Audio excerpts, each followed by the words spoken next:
I am not a financial advisor. This is not financial advice. Do your own research. Consult a professional investment advisor before making any investment decisions. This show is for entertainment only. Faites vos propres recherches. Here we are in another episode of the Simple Success Podcast. And this is financial life coaching from a happiness perspective. And in the distant past I see, yes, it is. It is what? It is last week's episode. Really? About the next thing then. Unmuzzle your wisdom, please. You mean? Yes, I mean this week's episode. Okay, here goes. The Dalai Lama would laugh. That phrase resounds. It's funny how the wise sees beyond the bounds. Investments, stocks and bonds, a game of chance. But the Lama can see more than finance. The laughter that comes from his mouth is divine. As he sees our folly, our tendencies to whine, we worry and fret about what we will gain. But the Lama can laugh at it all the same. We focus so much on numbers and dough, forgetting that life is a fragile show. Our investments will come and go without end. But the laughter of Lama will never descend. If we can learn to find joy in the day and laugh at ourselves in a new way, we can still turn around and start anew with the guidance of Lama's laughter too. So the next time we hear the Dalai Lama would laugh, let us remember that life is a fleeting draft. Our ideas come and go, just like before, but his laughter will last forevermore. The Dalai Lama would laugh is a lesson for us all. There is always working harder, though we'd rather chase a ball. We often forget about the joys we can share, but the Lama never forgets the thing that's truly there. His laughter is free, and it rises above, reminding us of the beauty of love. With nature around us and good things all through, we put the things first that matter. Who knew that the Lama's laughter is a balm to soothe the soul? It takes away worries and makes us feel whole. More there is than money in life, like moments of joy with no price or strife. Our investments will grow, but the Lama will stay. His laughter and wisdom will light up our day. When we hear that Dalai Lama would laugh, let us think how that's good, and let's follow his path. That's good. Finally. Yeah, you guys haven't had a lot of work in here so far today, but we'll fix that, DT, don't worry. Laugh then, right? Absolutely, but let not your spirits be too bold for your years. No, I wouldn't think of it, my liege. That's sort of Shakespeare. So, John? Yes, DT? Today's story, well, I have to ask, where did you get the idea? I thought you'd never ask, my dear goat-skinned armadillo. Right, well, I'm asking, so there. And I'm telling, so there. Sigh.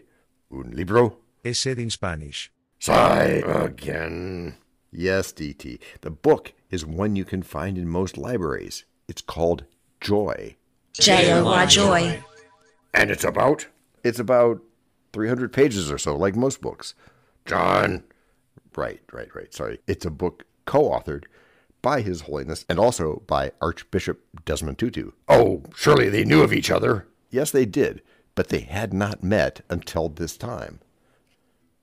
How old were they? In their 80s, I believe, but that's not what's important. What is important then? I'm all ears, mon ami. That's I'm all ears, my friend in French. So they decided... They decided? No cliffhanger? Yes, good point. So for now, we'll just say that they decided to have... Break number 1.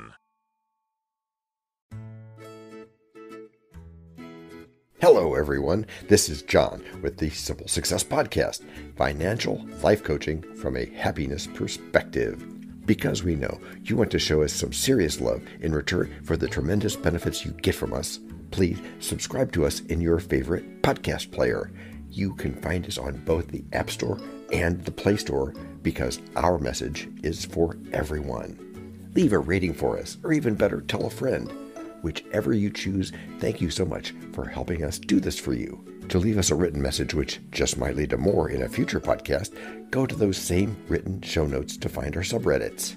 There is also our Facebook group page, Twitter, and other ways which we'll tell you about from time to time. You can also find an Easter egg every so often, so listen closely. Thank you again, and keep those constructive ideas coming.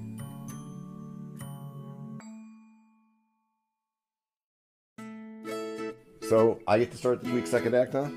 Exactly. What do you mean? I mean, I was just looking to see who started a given episode, and this is an even-numbered episode, so that means I start. Very geeky, dude. Indeed it is. Yeah, well, this is kind of a controversial topic. Only if you're Tibetan or Chinese. Well, yeah, okay. So why do we need to know about this laughter? Well, we sort of covered that in Act 1. I'm just giving examples of it now. Wait a minute. What, DT? Does this have to do with reacting instead of responding? It does. But that's backwards. You mean responding instead of reacting. Yeah, okay. So how do you do that? Well, there's lots of ways. You can start by finding humor in difficult situations. Oh, yeah, there's no shortage of difficult situations in investing, is there? No, there is not. Every investment is a potential lesson. You sometimes learn who owns who, or what's behind what. You sometimes wish you could invest in a great idea, and then you find out it's not public. Or at least not public yet, like Mammoth Biosciences or something. Right, which is why we don't recommend such things. Finding the funny side can help lighten the mood and make you feel better. Keep you engaged and moving forward. That's good. Next, you're going to say that this is also part of being kind to yourself. Am I going to say that? How do you know? Yes, you are, and I can read scripts too. Master, go on and I will follow thee to the last gasp with truth and loyalty. As you like it. Let me ask you this, DT, and this is a question for listeners too. If you made a mistake, could you laugh at yourself? Not sure when you put it that way, but I sure would be wanting to try. And you can do that simply by moving on, laughing at yourself, and not getting bogged down in the details. If you practice, like I said I'm doing with options, but whatever it is that you're doing, then you can laugh easily because your choice is still reversible, and you can still learn. So you do test buys? Absolutely, where possible. If it's not possible, then at least do some deep analysis on what you're doing. Do your own research. Right, Leah. And what about other people? If you have team members, whether family members or friends, that are working with you, share the joke with them. It'll help lighten the mood and create some camaraderie. It's one of the greatest gifts you can have in life. That definitely means to take advantage of it. And if laughing is not an option because of the noise or some other disruption, Every adversity brings with it the seed of an equivalent advantage. Never say never. Over some new technology or something? Yeah, or that. A simple smile could go a long way to shifting your perspective when you're faced with some kind of a setback. Just take a deep breath and smile, and then try to maintain your frustration. I dare you. But that's not going to work. Precisely, DT, that's right, and that's why I'm daring you. The Dalai Lama knew to move on. Or perhaps Bishop Tudu taught him that. Yeah, maybe, but it's the moving on that's important. We can do that, too, in investing. Having the grace and optimism to do that is certainly going to go a long way toward getting other people to listen to what you have to say, isn't it? That it is. Right again, DT. I am right too much. I think I should dwell in the negative. I didn't teach you that, did I? No, you didn't. But it doesn't matter because I'm kidding anyway. Oh, well, that's a relief. Yeah, in real life, or IRL as the kids say, I focus on the positive aspects of the situation. Well, that's good. I mean, even if it doesn't seem like there's anything to be happy about, looking for the silver lining, small glimmers of light, however you want to call it, that can really keep you on the right track. More of the small stuff? Well, it's either that or more of the big stuff, the reaction stuff that you don't want. Okay. I was worried for a second that you were going to start talking about gratitudes again. I wouldn't do that. I mean, I might talk about appreciating the little things, but that's not necessarily the same thing as gratitudes, is it? It is sometimes. But what's an example of a little thing that you mean? Well, for one, how long it can take for trades to settle sometimes. Oh, yeah. That used to take a while, didn't it? When I was an active financial advisor, it would take up to 3 full business days. Now it's down to 1, in some cases even to 0. But you couldn't control that then, which is part of what laughing is all about. Accepting what you can't control, right? Well, you gotta admit, it's easier to accept what you can't control than getting all frustrated about it and ruining your evening or your weekend or your family's experience in whatever you're doing. Well, you definitely got a point there. But that's all the reactive stuff. What's the alternative? Why, proactive stuff, of course. Meaning? Meaning that you can step up and find some creative solutions. you can find new ways of getting done what you want to do in a way that you can control and that isn't frustrating. Oh, so by forgiving yourself, by being kind to yourself, you open up your mind to other solutions that you might not have previously considered. That is absolutely right, DT. Congratulations. And so, I probably shouldn't take everything so seriously either. Again, correct. Now, to be clear, you should learn from it and you should seriously consider it. But that doesn't mean you should be seriously upset. Not at all. What about those family members, friends, team members? Is there something else you can do with them in a way that will help everybody? Sure. You can let them know that they're great role models for you. Assuming they are, of course. If they can face adversity with grace and humor, that could be really inspiring for you. Anybody who can help you stay positive in challenging times is a good person to have around. And to bounce ideas off of. Yes, that's another golden idea. And besides taking care of yourself, lastly, be sure you love what you're doing. I cannot tell you how many times as a financial advisor, I would ask people if they liked what they were doing and they would say no. Nothing could be that sad. Perhaps not, but once again, be sure you love what you're doing. And that it's your passion. Your raison d'être. Yeah, love what you do and you'll never need a break. Oh, nice try, John. I'll go laugh about that in the background. And Daniel. But first, break number 2.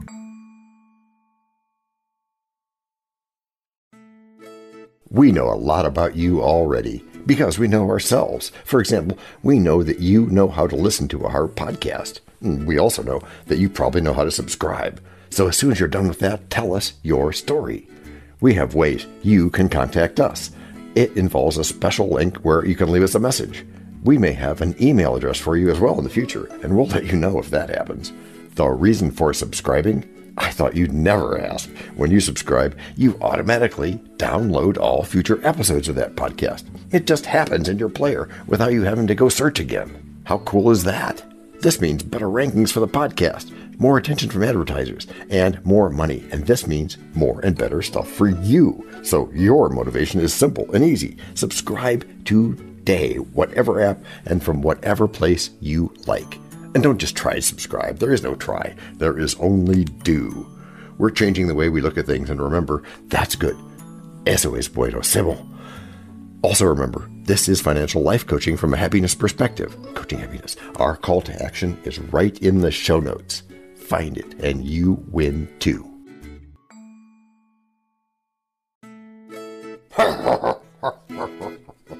What is that sound? What sound is what, mon ami? That sound in the background as we come back from break number 2. Oh, that's me attempting to laugh. Attempting to laugh? Yes, as I said I would at the end of the second act. Oh, so it's not real laughing then. Oh, it's real laughing, all right. Why should I care what others think? If this uncouth forest yield anything savage, I will either be food for it or bring it for food to thee. But if thou diest before I come, thou art a mocker of my labor. Wow, well said, Kevin. You say so, John. It was pretty good. As you like it. I heard the Dalai Lama say that laughter is one of the most important investments we can make. And why would that be? Because it helps us realize one of our goals. By putting things in perspective? Yes, exactly right. Laughter is a great way both to de-stress and to put things in perspective. It also helps us think more clearly and creatively. Not only that, but it's therapeutic too. We can remain patient and persistent when investing. True that. In fact, patience, persistence, and repetition. That PPR stuff. Right, that PPR stuff. It's essential in any investment strategy. Yes, it is. And more, laughing with others helps build relationships and creates a sense of camaraderie. That does seem pretty important. But what if you're in a situation where there are no others? Well, in that case, you'd build relationships and create that sense of camaraderie with yourself. Which sounds like a pretty good starting point. Yes, it does. The Dalai Lama turns out to be a pretty wise guy. I agree. The Dalai Lama knows the power of laughter. It can refresh our perspectives and help us become more successful investors. And that sounds like it meets the requirements for having the bell. The bell? The simple solution bell. Okay, but why is that? Because happiness and investing go hand in hand. Oh, you must be talking about those studies which have shown that being in a positive state of mind can improve our decision-making skills. You got me there. Just apply it. Improved decision-making skills are essential when it comes to investing. And also, that's one of the reasons for dopamine, you know. What is? When we're feeling happy, we're more likely to take risks and make bold moves without fear or failure. That's good. I admit that sounds good, but why would Fiona say that now? Oh, that's easy. Then I invite you to share it, my squealing sack of rabbits. Wow, where do you come up with that stuff? It's because we're undermining the fear of failure, which is directly connected to the fear of poverty, yes? Ce n'est pas faux. That is not wrong, in French. Oh, right. Thanks, Leah. You are welcome, de nada, de rien. Thanks, Leah, I said. That's good. Moving on, DT. When the markets are volatile. Volatile? Yeah, changing a lot and frequently, not stable. Okay. That's when remaining patient and persistent becomes even more important than usual. The Dalai Lama's advice is clear. Laughter is an important part of investing. Of course, since it has the power to refresh our perspectives and help us become more successful. And of course, he wasn't saying that exact message, but what he was saying applies. Which is why we should try it. And don't forget the power of optimism. Oh, I wouldn't do that. I mean, having a sense of optimism can help us stay focused on the long-term goals of our investments. Well, that could be simple. Simple as what? Simple as taking the time to read up on market news or learning more about different strategies. Yeah, and he even says about himself, I am a professional laugher. And don't forget that there's a YouTube video about that. And don't forget, the single burning question there was, how do we find joy in the face of suffering, however we define that? Even when suffering is a lack of learning? Yes, that's the question exactly. Well, they took the time to answer that question, and their conversations, jokes, and wisdom were compiled into that Book of Joy, which was co-written by Douglas Abrams, not to be confused with Douglas Adams. Yeah, I mean, when a Dalai Lama and an archbishop walk into a bar, you may not expect them to be the ones cracking the jokes. Well, perhaps not, but it is clear that humor was central to their joyful way of being. And we do the same with ours. Which is how you've all gotten good. Gracias por escuchar. Salut. À la prochaine.